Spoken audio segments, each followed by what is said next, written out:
নমস্কার বন্ধুরা, খিদে সাথীতে আপনাদের সবাইকে স্বাগত। আজকে বানাবো একেবারেই কলকাতা স্টাইলের মটন বিরিয়ানি। দেখুন, প্রথমে জল ঝরানো টক দই, আদা বাটা, তার সঙ্গে গোলমরিচ, রসুন বাটা, তার সঙ্গে লঙ্কা গুঁড়ো, ধনে গুঁড়ো, নুন, ব্যাস।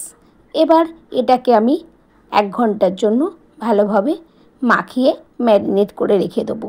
ম্যারিনেটটা একটু বেশি টাইম ধরে করবেন, ততটা ভালো মাংসটা জুসি হবে। দেখুন, এইভাবে ম্যারিনেট করে রেখে দিয়েছি।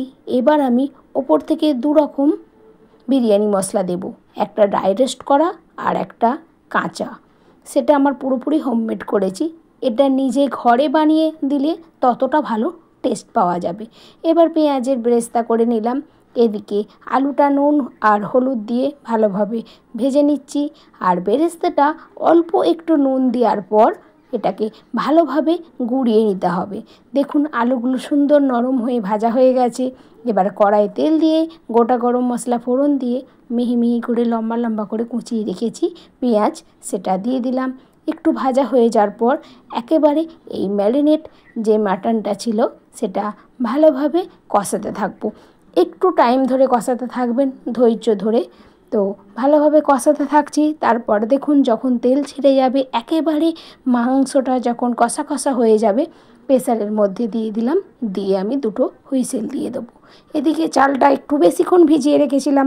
তারপর ভেজানোর পর আমি এদিকে জল বসিয়ে নিয়েছি, গোটা গরম মশলা ফোড়ন দিলাম। ফোড়ন দেওয়ার পর এবার আমি তেল দিলাম, দিয়ে নুন দিলাম পরিমাণ মতন।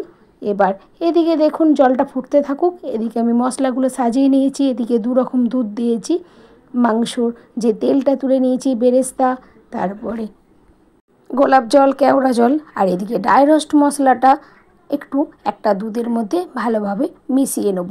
এদিকে একটু ফুড কালার দিলাম, তার সঙ্গে কেশর দেবো, দিয়ে আমি ভিজিয়ে রেখে দেবো।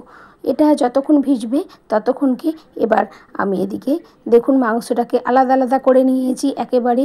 আর এদিকে আমি আলুগুলোকে একেবারে রেডি করে রেখেছি। তার সঙ্গে আমি মাংসর যে গ্রেভিটা ছিল সেটাও আলাদা করে নিয়েছি। এবার জলটা ফুটে গেলে চালটা দিয়ে দিয়েছি। এদিকে ফ্যান ঝরিয়ে নিলাম জলটা। তারপর এবার একটা প্যানের মধ্যে ভালোভাবে আমি ঘি দিয়ে দিলাম। তারপর যে মাংসর গ্রেভিটা ছিল সেটাও দিয়ে দিলাম। 1 টুকরো লেবুর রস ওপর থেকে দিয়েছি। এবার ড্রাই রোস্ট মশলা করা যে দুধটা ছিল সেটা ওপর থেকে একটু একটু করে ছড়িয়ে দিলাম। এবার মাংসর পিসগুলোকে ভালোভাবে দিয়ে ওপর থেকে সাজিয়ে নিলাম। তারপর আলুগুলোকেও সমানভাবে দিয়ে সাজিয়ে নিচ্ছি। এবার লেয়ারিংয়ের পালা। দেখুন, পেঁয়াজের বেরেস্তাটা দিলাম, ড্রাই রোস্ট করা যে বিরিয়ানি মশলাটা ছিল সেটাও দিলাম, তার সঙ্গে কাঁচা যেটা বিরিয়ানি মশলা করে রেখেছিলাম সেটাও দিলাম। তারপর ভাত দিলাম। ভাত দেওয়ার পর এবার ওপর থেকে সমানভাবে একটু একটু করে ড্রাই রোস্ট মশলাটা দিয়ে দিচ্ছি। দেওয়ার পর আবারও কাঁচা মশলাটা দিলাম, দিয়ে এইভাবে পেঁয়াজ বেরেস্তাটা সমানে দিয়ে দিলাম। দেখুন, এদিকে কেশরের যে দুধটা ভিজিয়ে রেখেছিলাম সেটাও দিলাম। পরিমাণ মতো নুন চিনি দেবেন, যে যতটা আপনারা বুঝতে পারবেন। এবার ওপর থেকে যে মাংস তেলটা আলাদা করে রেখেছিলাম সেটাও দিয়ে দিলাম। তার সঙ্গে আবারও প্রত্যেকটা জিনিসই একবার করে লেয়ারিং করব। এদিকে গোলাপ জল, কেওড়া জলটাও দিয়ে দিয়েছি। আবারও ভাত দিয়ে সেম একই প্রসেসে সমস্ত কিছু দিতে থাকবো যতক্ষণ না আপনাদের ভাতটা দেওয়া সারা হবে। ওপর থেকে এবার সমস্ত কিছু ছড়িয়ে দেব।